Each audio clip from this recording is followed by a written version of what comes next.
Hi guys, Tracy and Doss. Welcome to my channel. If you know me at all, you know this is my favorite show, and let's get into it.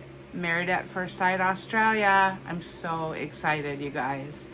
And this is going to be a juicy cast. I can tell already. This is for entertainment purposes only. Please like and share and subscribe so we can build this channel together and watch really fun things together.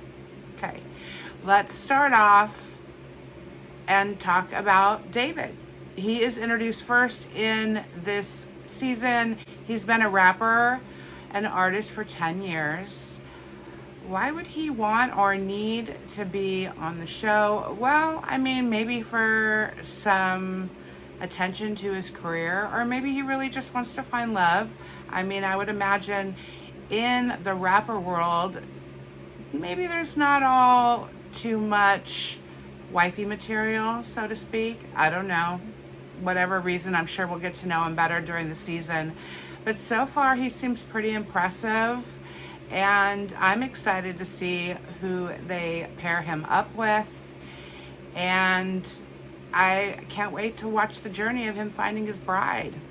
Steven is very short, and he doesn't feel he can compete with these 6'1" ripped guys who he sees on Instagram. But the fact of the matter is, that's a very small percentage of the population, and he seems really sweet and charming and fun, and the guys like him. They think he's funny, and they think he's gonna be matched with somebody really perfect for him, and I hope so, because he needs somebody to build him up, somebody who concentrates on his personality. I think he's a really good-looking guy, personally, so I don't see the issue, but I do see an issue with his confidence, and that really needs some work, and the right woman will help him with that for sure. Chris's attitude is a bit abrasive from the get-go, and the guys in the group are already like, who is this guy? He gives off the impression that he's just there to be like a villain on the show. I mean, could this really possibly be his authentic self? I have a hard time believing that already. And the reason I say this is because he starts off with probably one of the worst things he can start off with, by saying he doesn't want a fat girl. You know that's going to make you look like a total jerk on national television, and you're going to get what you're going to get. So by saying that, what does that really do for you? That's why I think he's just playing this role. And I don't know, is there a Villains Australia? Because he would be perfect for it. The first bride-to-be that's introduced is Beck, and she's frantic, and she's running late, and all the things. And maybe this is just her personality, which could be a lot for some people, but she actually arrives before everybody else. So I don't know what all that attention was about her being late and all that, but maybe that's just her general personality, always high anxiety and always running behind. We'll see. But she just lost 20 kilos, which is a lot. And she feels beautiful for the first time in a really long time. So it's gonna be fun to see this little caterpillar become a butterfly type of experience. The girls are all excited, and it is introduced that Julia dates both men and women. So we're all excited to see who she is paired up with. Probably a woman. They'll probably pair up with a woman. Rachel arrives. She has big energy, but hasn't been in a relationship for 14 years. She has never felt beautiful or even been told by her mate that she's beautiful. So a little baggage there, a little sensitivity on that topic for her. So that'll be interesting going forward. I hope she finds somebody that's just proud to be with her, because she is beautiful and she is fun and full of energy. And so she needs somebody that's going to appreciate all those things. The girls are spending the night complimenting each other and building each other up. It's so nice to see, and I hope it continues because that's what girls are all about. Rebecca arrives, and she is gorgeous. 51 years old. She may be older, but she looks just like all the rest. She looks wonderful. All the girls talk about what they want from a man, and it all is pretty much the same thing. They want a man that says, I got you, and I'm here for you. And that's what they're all looking for. Gia has arrived. Boy, has she arrived. She is Italian, spicy, and a little crazy. And she refers to herself as Barbie. She is not lacking in self-confidence. I don't believe she is a girl's girl. Not even a little bit. I can't wait to see how she interacts with the girls, because they're all really that type of personality, there for each other, compliment each other. And she's just like commenting negatively about everybody. So this doesn't seem like it's gonna fit in this group of girls. And she truly believes she's the hottest and most definitely leads with her boobs. She tells the group, when she's listening to all their sob stories about how men have hurt them, that she's never been broken up with. And she doesn't even know what that would feel like. Gia finds herself bored with anyone telling anything about themselves. She just wants to turn the conversation back to herself. She doesn't miss a moment to talk about how she did Playboy and how she lived in Hollywood, and nobody cares. This group of girls do not care. Maybe the boys will care. Maybe she's one of those girls that gets along with men better than women. And Beck is certainly one to let the group know that she can't stand this woman already. She is not impressed with this Gia girl at all. Rebecca makes a toast that if anyone goes after her man, they will be in trouble. And I feel like this kind of piques Gina's interest, because I believe Gina's one of those type of girls that thinks she can get any guy she wants, and she wants them all. So she maybe considers this a challenge, perhaps. When she talks to the camera, when she's being interviewed one-on-one, she refers to Rebecca as the old one. So this shows you what kind of woman she is. She's definitely one to stir the pot, and she'd probably say it right to her face. She's just rude, and again, not a girl's girl at all. And this is gonna be where a lot of the contention this season comes from, I believe, and it's gonna be for good TV for sure.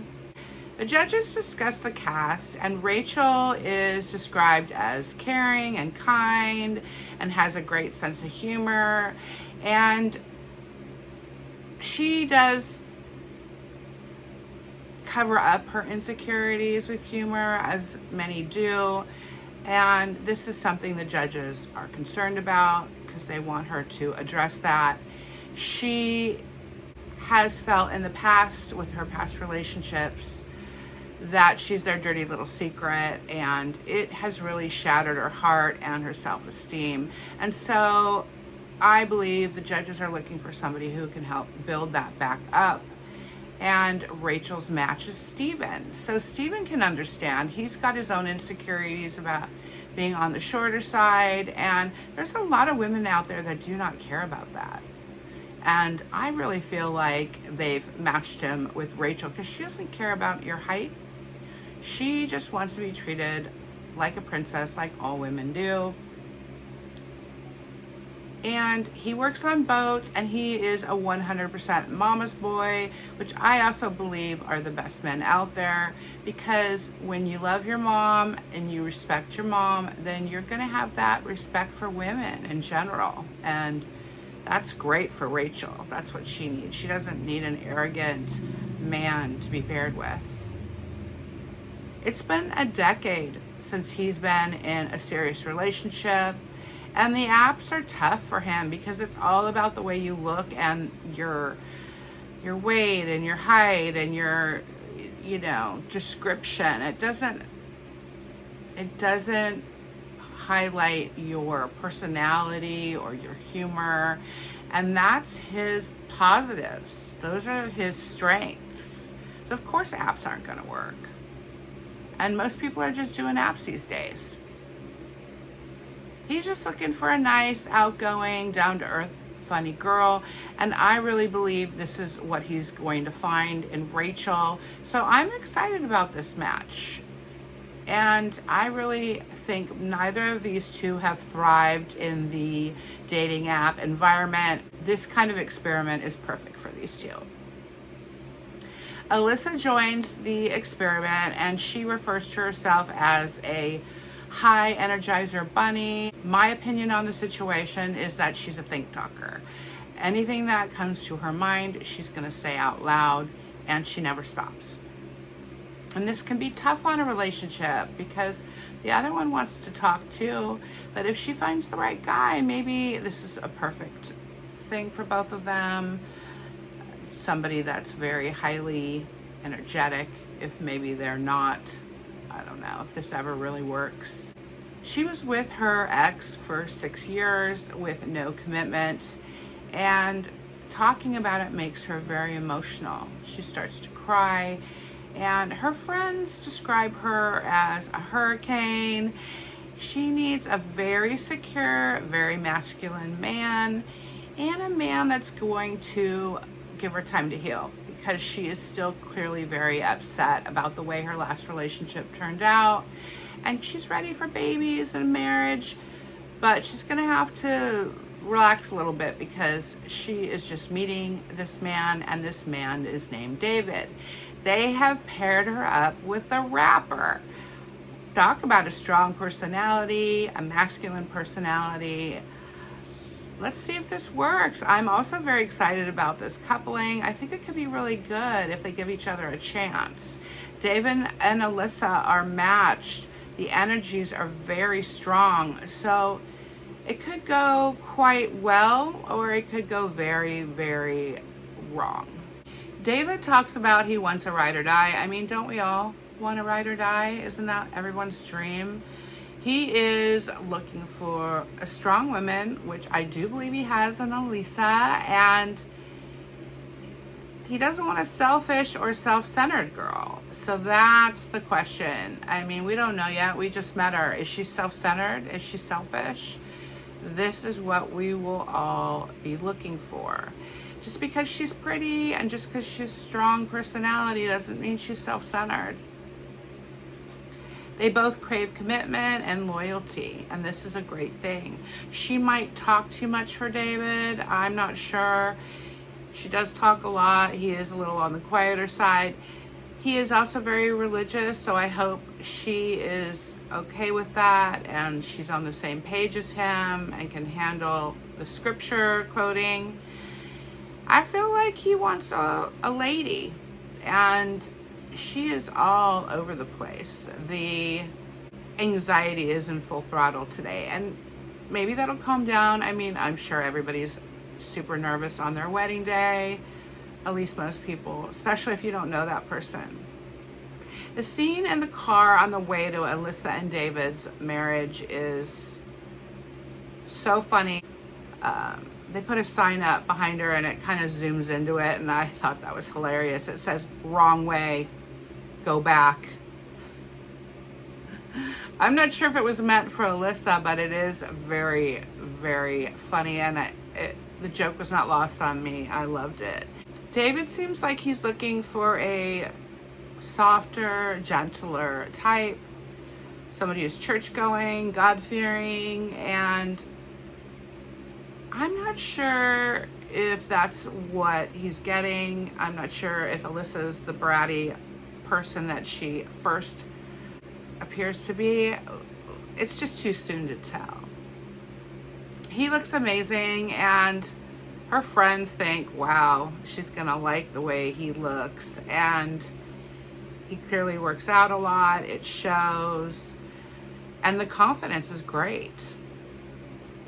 Alyssa is absolutely breathtaking in her wedding gown, and she left him speechless. I mean, sure, I mean, he's excited about her. She's gorgeous, but is she what he's looking for personality-wise? He's still full of compliments, and she is full of nervous energy, and I swear, I think she might black out or pass out. She's just trying to breathe through all this. She told him she doesn't think she can marry him. Immediately, she tells him this. I'm like, what? How? Why? He's gorgeous. Of course, it is kind of a joke. She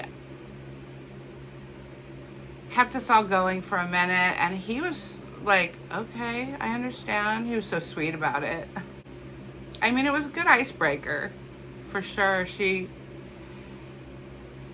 got a good sense of humor, and that's important. These two are going to be fire. There's going to be a lot going on in this relationship to get to where they need to be, I do believe. He's certainly not going to be her biatch, that's for sure. I think she's used to controlling the man, and he isn't having any part of it. She tells him she wants him to get down on one knee and ask her to marry him, and he's like, already, just the way she's saying it, he's like, I'm not doing that. I'm not getting down on one knee. You're not ordering me down on my knees. And he's afraid that if he allows her to do this right now, that she's gonna think she has the upper hand the whole relationship. So it's this real power play. David's friends and family are in shock about the way she's acting, and they don't like it. They immediately don't like it. Her side of the family is like, oh no, she's already showing this side. She's gonna scare him off. And it's a little bit of a red flag. When she used the Lord's name in vain, oh no, this wasn't good. This was very, very bad. I think she's just nervous, and I think once she relaxes a little bit into this and shows her vulnerability, it's gonna be a really good thing. But right now, it's not looking good for these two. I think it could be great, but the start is wild. Her vows let him understand she's just hurt and she's got her walls up and she just needs to let down her guard. I think he can help her do that real fast. The chemistry is there for sure. I mean, wow. You should see the kiss. The kiss is insane. The friends of David give it a hard no. Absolutely not. She is not the one. And he is his own person. And he's like, let's give it some time. But they say, nope. He needs somebody softer, and I think that might bore him. I think he needs perhaps exactly what he's got. He needs to just give her time to show that soft side and the vulnerability and let her be herself. And I really think he's just the man to do this, which is why it's such a perfect match. Rachel's gay best friend is Fernando, and he gets his girl pumped up for the big day. And I wish Steven's mom was a little kinder to him and more optimistic. I mean, she's just a little bit, I don't know. She's not his cheerleader for sure. And that's what I'm hoping so much that Rachel will give him, because that's what he needs. And Steven needs a woman to build him up. He is certainly very handsome and funny and kind. Every woman's dream, I think. I think Rachel's going to swoon over him. She's going to think she hit the jackpot, and she's going to tell him how wonderful he is. And that will be everything this man needs. And I can't wait to watch him blossom in this. And I really hope he gives her what she needs. It's going to be so beautiful to watch. When these two see each other, they are smiling ear to ear. The nerves, though, are just palpable. I mean, the nerves of both of them. And everybody's nerves represent a different way. She cannot stop laughing. She can't even get through her vows. I don't know if we're ever going to get through these vows. And he kind of shuts down. He's got that nervous, deer in the headlights energy. And the laughter's contagious. And the anxiety eventually calms down, and we do get through these vows. My goodness, I didn't think it was going to happen. Rachel and Steven have a fun reception on a yacht, which is perfect. And she's looking for a compliment. Remember, she's never gotten that from men. And she was hoping that this was going to happen. He was going to tell her how pretty she looks, because she looks gorgeous in her gown. And she's like, if he's not going to compliment me now, you know, there's never going to be a compliment. David's Christian girlfriends are not happy about the new domineering wife that he's just married. She is drop dead gorgeous, and they are happy to admit that. So this isn't really a jealousy thing. These women are also gorgeous. This is what's good for our friend David, and her personality is a lot. David has dated some chaos in the past, and he's not interested in that anymore. And they're just worried that he is been given chaos once again. But I think we all just need to slow down and give this beautiful girl a minute and let her show her softer side once she feels safe, because she doesn't feel safe. She was in a 6-year relationship with a man that didn't marry her, that has devastated her, and she needs to feel this man's got her back. Remember, that's all the girls said they wanted. Now, Steven hasn't complimented Rachel, and this gives her pause, but I really just think he is just so darn nervous. I don't think it's even dawned on him that he's not into her. He seems really happy and just quiet. And some people get like that when they're nervous. They just get very quiet. When Rachel finally brings up the fact that she's upset that he hasn't complimented her, he was so surprised. He was apologetic. And he was like, gosh, I don't know why. I haven't, have I? You look absolutely stunning. He probably thought it the whole time in his head, just didn't realize he didn't verbalize it. I mean, they don't even know each other yet. Maybe he just didn't feel comfortable saying that yet. But he let her know that he does think she's gorgeous.